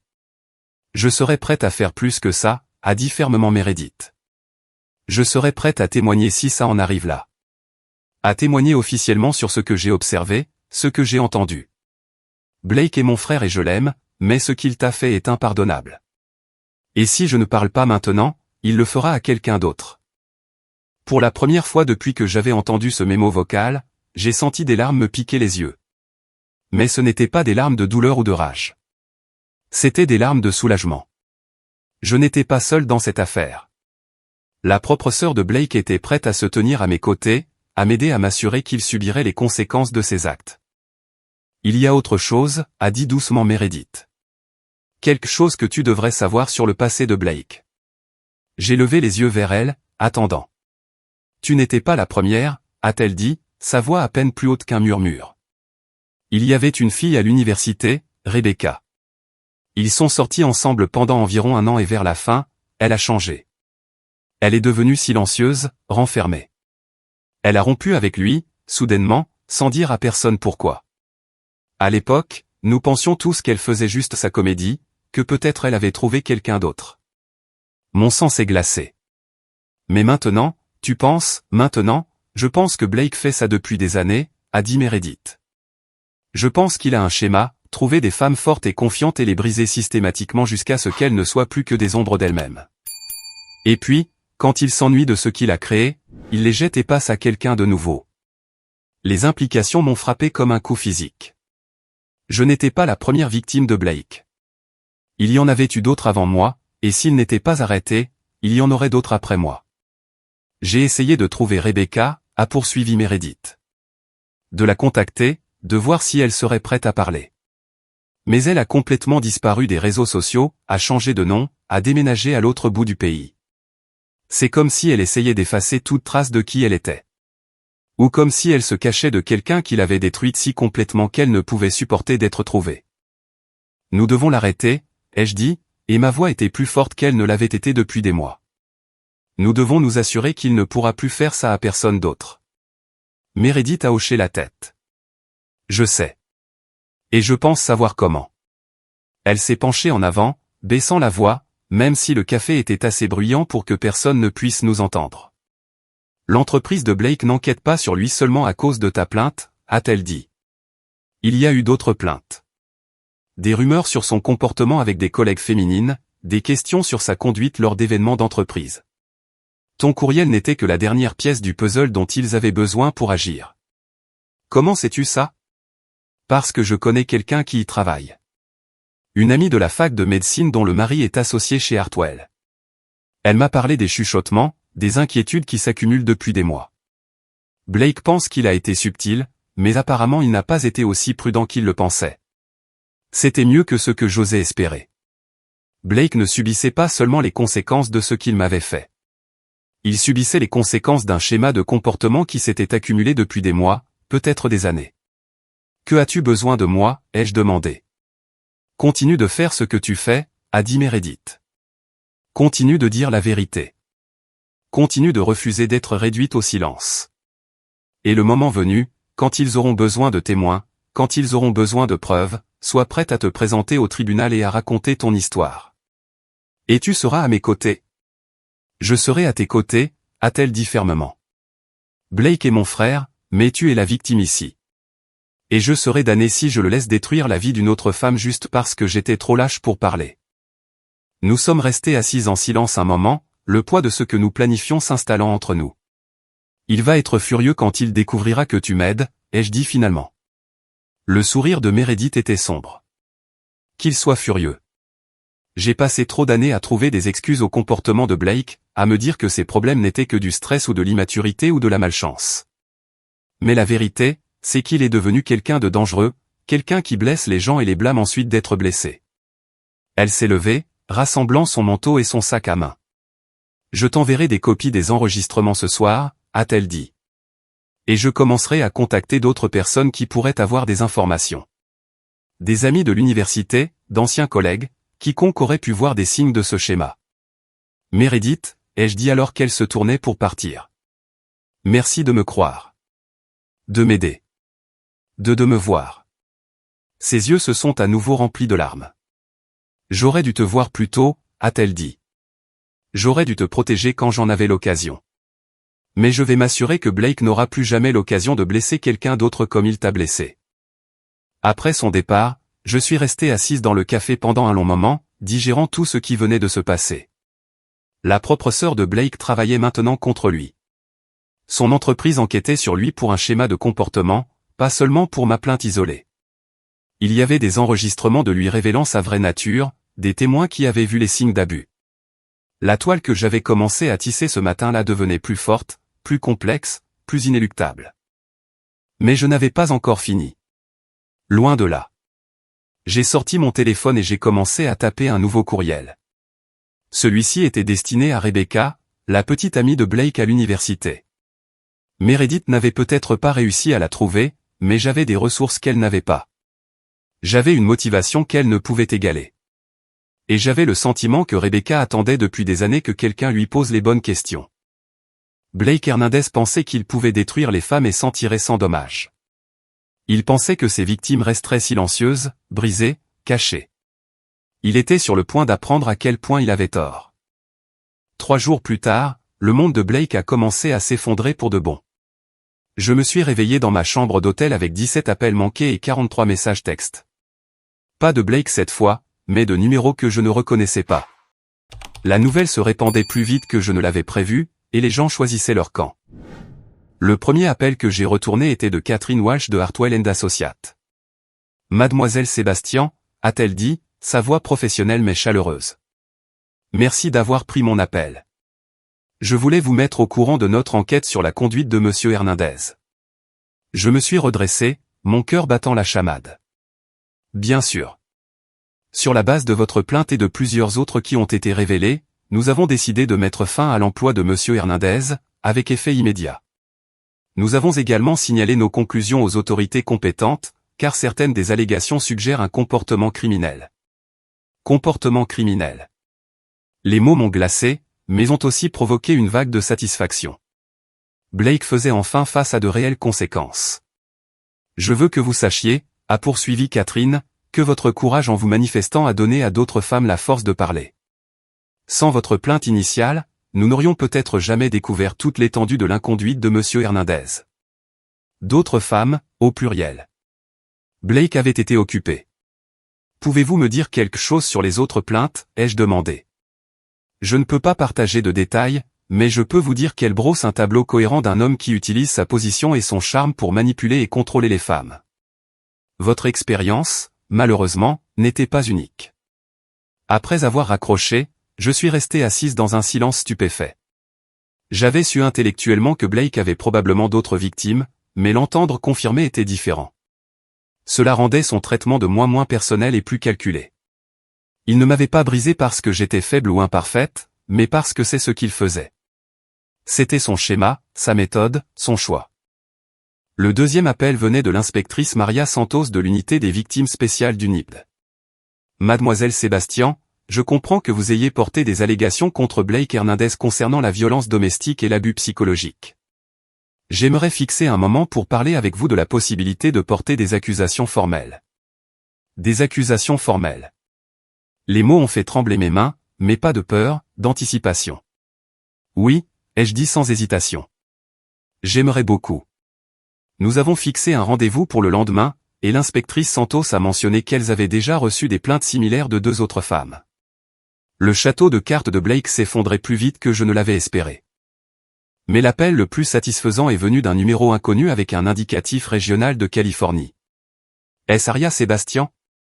La voix était douce, hésitante, mais il y avait quelque chose de familier. Oui, c'est Aria. Mon nom est Rebecca Martinez. J'étais Rebecca Walsh, mais j'ai changé de nom après l'université. J'ai reçu votre courriel. Mon cœur s'est arrêté. Rebecca.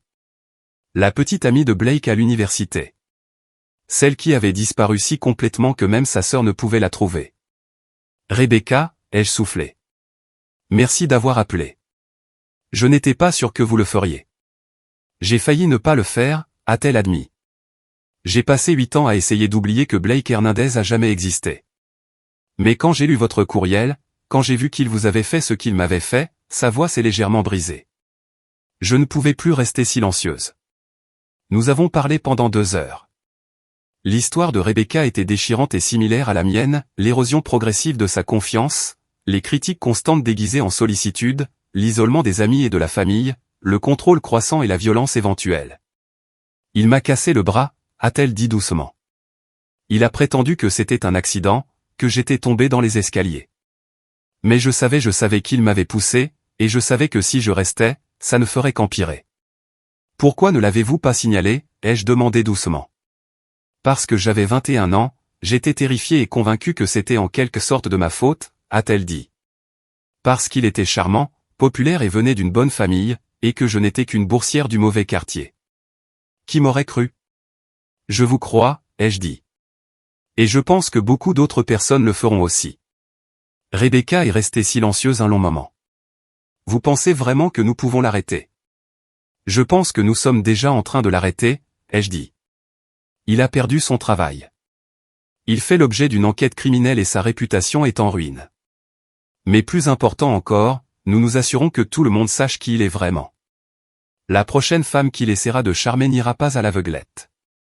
Je veux aider, a dit soudainement Rebecca. Je veux témoigner, ou faire une déclaration, ou tout ce dont vous avez besoin. Je me suis caché pendant 8 ans, mais j'en ai assez d'avoir peur. J'en ai assez de le laisser gagner. À la fin de la semaine, la situation de Blake était passée de mauvaise à catastrophique. L'histoire avait été reprise par un blog d'actualité locale spécialisé dans la dénonciation des hommes puissants qui abusent des femmes. Le titre était « Une société d'investissement licencie un employé après de multiples allégations de violence domestique ». L'article était soigneusement rédigé pour éviter la diffamation, mais il brossait un tableau clair d'un homme dont le succès professionnel avait masqué un schéma de cruauté personnelle. Il mentionnait que plusieurs femmes s'étaient manifestées, que des accusations criminelles étaient envisagées et que l'enquête était en cours.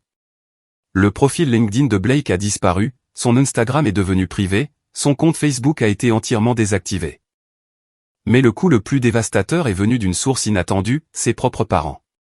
Je prenais un café avec Meredith quand elle a reçu l'appel de sa mère. « Maman », a répondu Meredith, mettant le téléphone sur haut-parleur avec mon accord. « Qu'est-ce qui ne va pas ? » « Nous avons demandé à Blake de quitter la maison, » a dit Linda Hernandez, sa voix lourde de fatigue. « Nous ne pouvons pas l'avoir ici. Pas après ce que nous avons appris. »« Que veux-tu dire ?» a demandé Meredith, bien que je puisse voir dans ses yeux qu'elle savait déjà. « Nous avons engagé un détective privé, » a dit Linda. Après qu'Aria m'a dit ce que Blake lui avait fait, nous devions connaître la vérité. Nous devions savoir si notre fils était vraiment capable de... Elle s'est interrompue, incapable de terminer la phrase. Et il y en a eu d'autres, Meredith. Pas seulement Rebecca et Aria. Au moins 3 autres femmes au fil des ans, peut-être plus. Le détective a trouvé des rapports de police qui n'ont jamais été déposés, des dossiers d'hôpital avec des explications suspectes, des ordonnances de protection qui ont été abandonnées après l'intervention des avocats de Blake. J'ai eu la nausée. 5 femmes, peut-être plus. Blake avait systématiquement détruit des vies pendant près d'une décennie, et il s'en était tiré parce que ses victimes étaient trop effrayées, trop isolées ou trop brisées pour se battre. Nous avons également découvert des irrégularités financières, a poursuivi Linda. De l'argent manquant sur des comptes, des cartes de crédit ouvertes au nom d'autres personnes. Blake n'a pas seulement abusé des femmes, il les a volées. Abus financier. Une autre couche du schéma de contrôle de Blake que je n'avais même pas envisagé. Mais c'était parfaitement logique. Isoler sa victime émotionnellement, puis la rendre financièrement dépendante pour qu'elle ne puisse pas partir. Nous lui coupons les vivres complètement, a dit Linda, sa voix se raffermissant. Plus d'argent, plus de soutien, plus d'excuses. Nous avons également décidé de créer une fondation en l'honneur d'Aria. Et de Rebecca. Et de toutes les autres femmes dont nous ne connaîtrons peut-être jamais le nom. Nous allons financer des refuges pour victimes de violences domestiques et une aide juridique pour les survivantes d'abus. J'ai senti les larmes couler sur mon visage. Les propres parents de Blake non seulement le tenaient pour responsable, mais ils travaillaient activement pour aider ces victimes et prévenir de futurs abus. Maman, a dit doucement Meredith. Je suis fier de toi. Je sais que ça ne doit pas être facile. Ça ne l'est pas, a admis Linda. Mais c'est nécessaire. Nous avons échoué avec ces femmes en élevant un fils capable de faire de telles choses. Le moins que nous puissions faire maintenant, c'est d'essayer de réparer. Après la fin de l'appel, Meredith et moi sommes restés assises en silence pendant un long moment. Il est complètement seul maintenant, a-t-elle dit finalement. Pas de travail, pas de soutien familial, pas d'amis qui voudront s'associer à lui. Sa réputation est détruite. Il fait face à des accusations criminelles et toutes les personnes qu'il a blessées parlent enfin. Bien, ai-je dit, et je le pensais. Il mérite de se sentir aussi isolé et impuissant qu'il nous a toutes fait nous sentir. Mais même en le disant, je savais que ce n'était plus vraiment une question de vengeance. C'était devenu quelque chose de plus grand. Un règlement de compte non seulement pour Blake, mais pour un système qui lui avait permis d'agir en toute impunité pendant si longtemps. La dernière pièce du puzzle s'est mise en place le lundi suivant, lorsque l'inspectrice Santos a appelé avec une mise à jour. Nous avons arrêté Blake Hernandez, a-t-elle dit sans préambule. Plusieurs chefs d'accusation, dont agression, voies de fait, harcèlement et fraude financière. La caution a été fixée à $500 000. Paiera-t-il la caution, ai-je demandé. Peu probable. Ses avoirs ont été gelés en attendant l'enquête financière, et sa famille a clairement fait savoir qu'elle ne paierait pas la caution. Il restera en détention jusqu'au procès. Blake Hernandez, qui avait un jour semblé si puissant, si intouchable, était assis dans une cellule de prison. L'homme qui m'avait fait me sentir petite, sans valeur et effrayée, était maintenant celui qui était impuissant. Mais le moment le plus satisfaisant est venu 3 jours plus tard, lorsque j'ai reçu une lettre transférée de mon ancienne adresse. Blake m'avait écrit depuis la prison. Aria. Je sais que tu ne veux probablement pas de mes nouvelles, mais j'ai besoin que tu comprennes quelque chose. Je n'ai jamais voulu que les choses aillent aussi loin. Je n'ai jamais voulu te faire du mal comme je l'ai fait. J'ai beaucoup réfléchi ici, et je réalise maintenant que j'étais malade. La pression, le stress, le besoin de tout contrôler. Ça m'a transformé en quelqu'un que je ne reconnaissais pas, quelqu'un que je déteste. Je sais que je ne peux pas défaire ce que je t'ai fait, à toi, à Rebecca, aux autres. Je sais que je ne peux pas effacer la douleur que j'ai causée ou les dégâts que j'ai faits.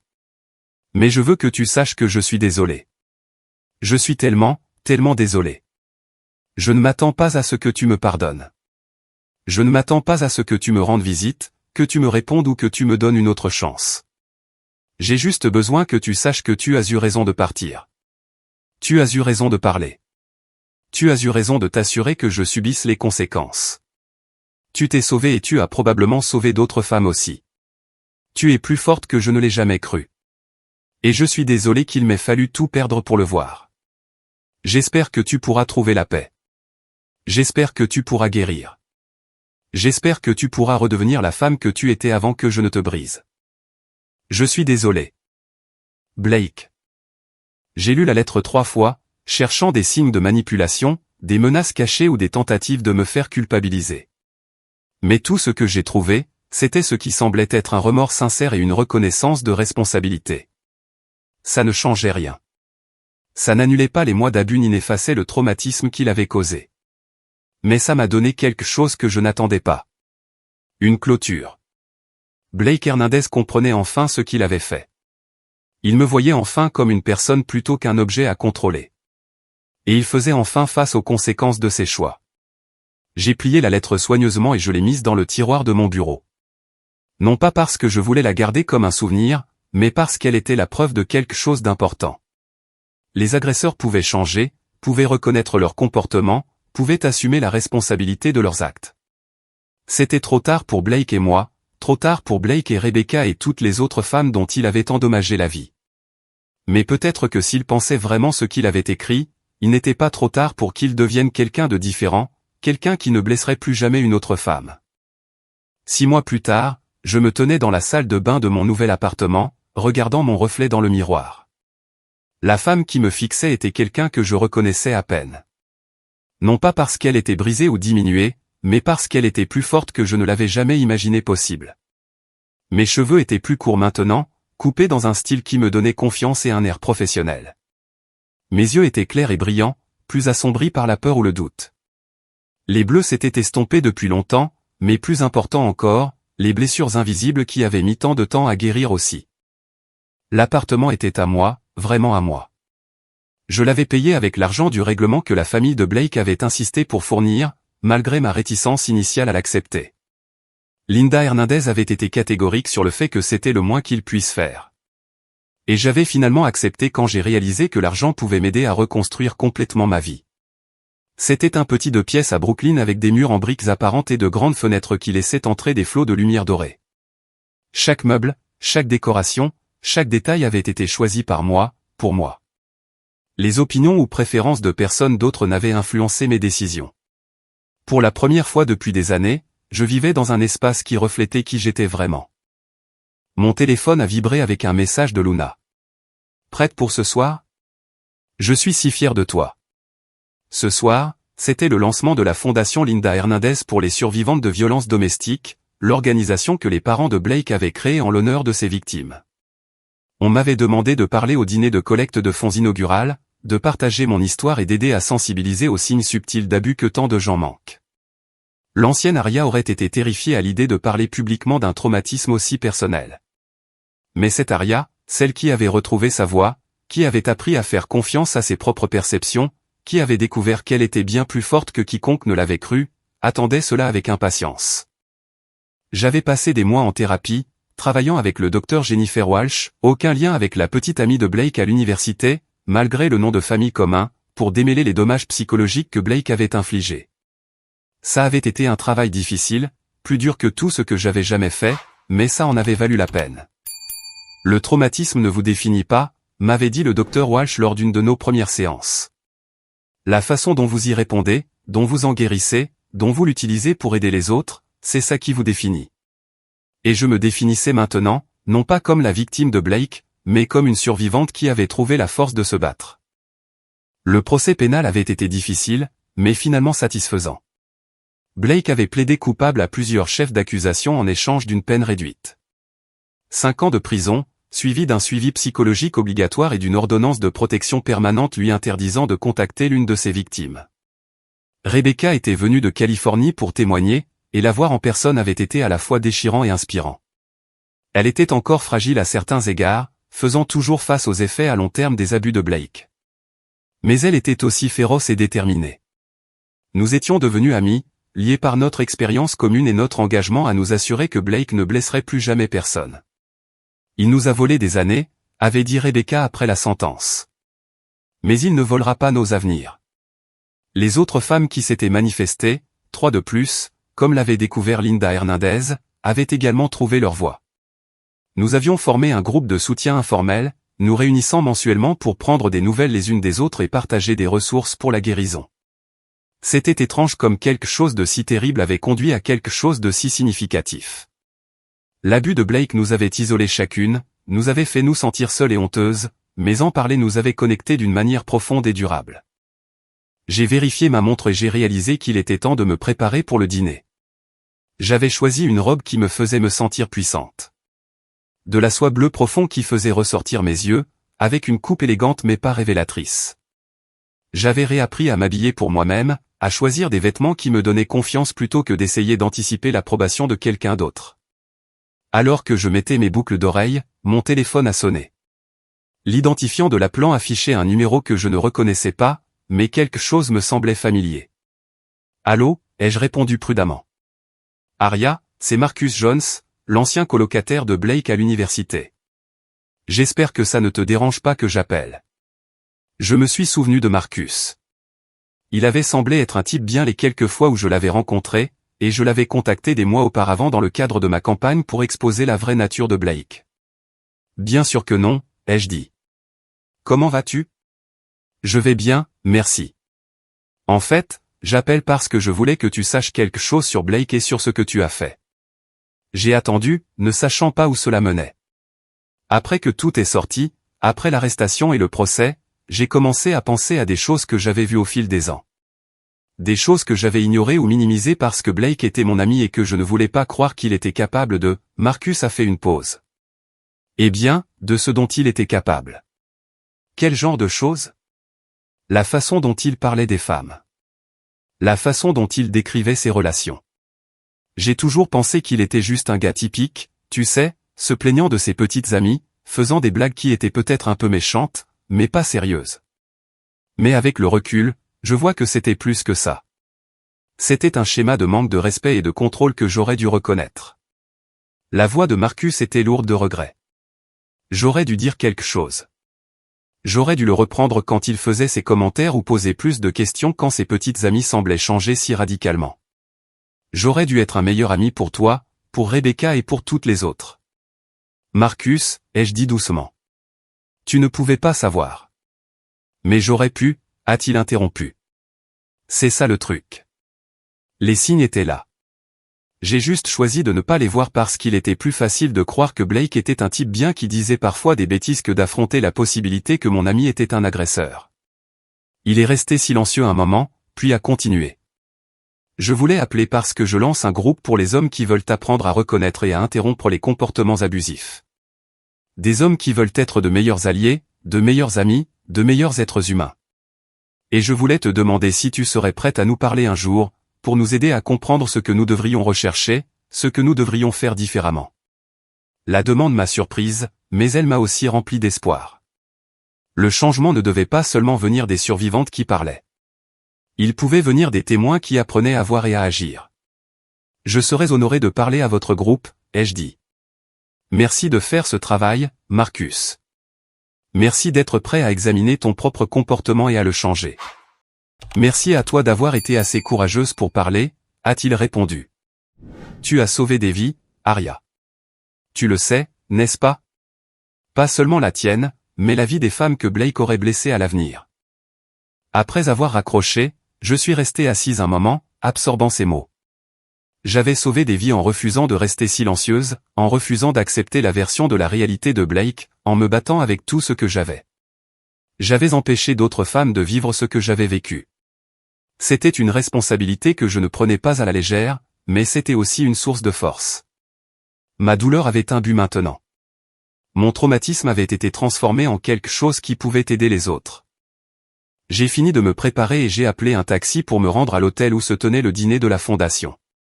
Alors que les lumières de la ville défilaient derrière la fenêtre, j'ai pensé au discours que j'allais prononcer, à l'histoire que j'allais raconter. Ce n'était pas une histoire sur le fait d'être une victime. C'était une histoire sur le fait de trouver la force de se battre. Sur le refus de laisser la cruauté de quelqu'un d'autre définir votre valeur. Sur le pouvoir de dire la vérité même quand c'est difficile et dangereux.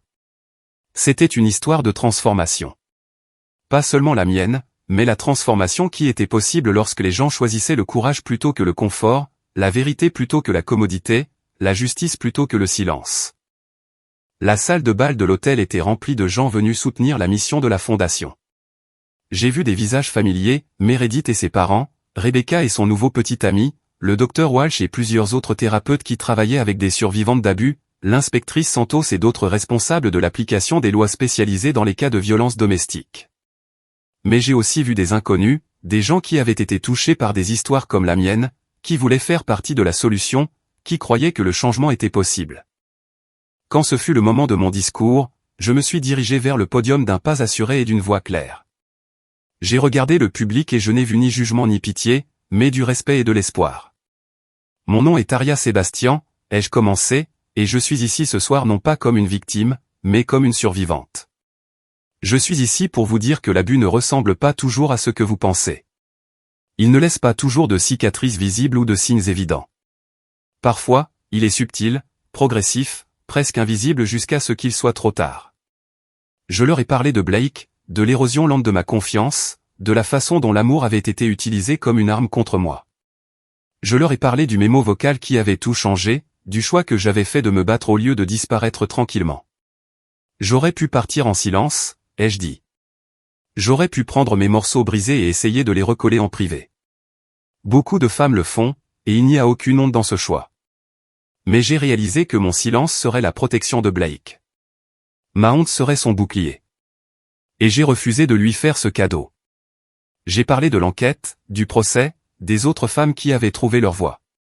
J'ai parlé de l'importance de croire les survivantes, de tenir les agresseurs pour responsables, de créer des systèmes qui soutiennent la guérison plutôt que de perpétuer le mal. Blake Hernandez est en prison ce soir, ai-je dit, non pas parce que j'étais vindicative ou cruelle, mais parce que les actions ont des conséquences. Parce que l'abus est un choix, et les personnes qui font ce choix devraient faire face aux résultats de leurs décisions. J'ai fait une pause, regardant les visages dans le public, voyant des larmes, des hochements de tête et des expressions de détermination.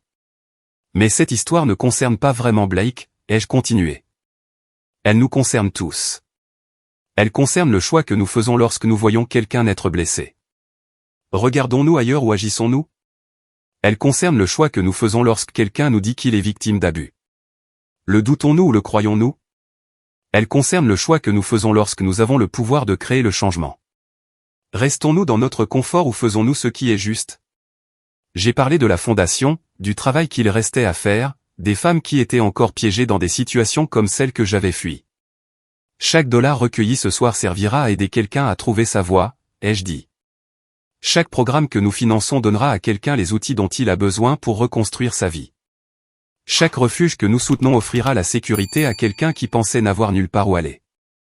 Alors que je concluais mon discours, j'ai ressenti quelque chose que je n'avais pas connu depuis des années. Une confiance totale et absolue en qui j'étais et en ce que je faisais. Je ne suis pas la même femme qui a vécu dans la peur pendant des mois, ai-je dit. Je ne suis pas la créature brisée et pathétique que Blake Hernandez a essayé de créer. Je suis quelqu'un qui a appris que la force ne consiste pas à ne jamais tomber. Elle consiste à se relever, à dire sa vérité et à refuser de laisser la cruauté de quelqu'un d'autre définir votre valeur. Les applaudissements ont été assourdissants, mais plus important encore, ils étaient sincères. Les gens n'applaudissaient pas par pitié ou par politesse. Ils applaudissaient parce qu'ils avaient été émus, inspirés, motivés à agir. Après le dîner, alors que je rassemblais mes affaires pour partir, une jeune femme s'est approchée de moi. Elle semblait avoir la vingtaine, avec des cernes sous les yeux et une énergie nerveuse que j'ai immédiatement reconnue. « Mademoiselle Sébastien », a-t-elle dit doucement. « Je suis désolé de vous déranger, mais je voulais vous remercier pour votre discours. Pour tout ce que vous avez fait. Vous ne me dérangez pas du tout, ai-je dit gentiment. Comment vous appelez-vous ? Sarah, a-t-elle dit. Et je pense que je suis peut-être dans une situation comme la vôtre l'était. Avec mon petit ami. Je lui ai trouvé des excuses, je me suis dit que ce n'était pas si grave.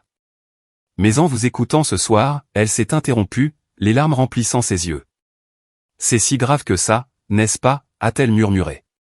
Quand quelqu'un vous fait sentir que vous êtes folle d'avoir des sentiments. Quand il contrôle ce que vous portez et qui vous voyez. Quand il vous fait vous excuser pour des choses qui ne sont pas de votre faute. Ce n'est pas normal, n'est-ce pas? Non, ai-je dit fermement.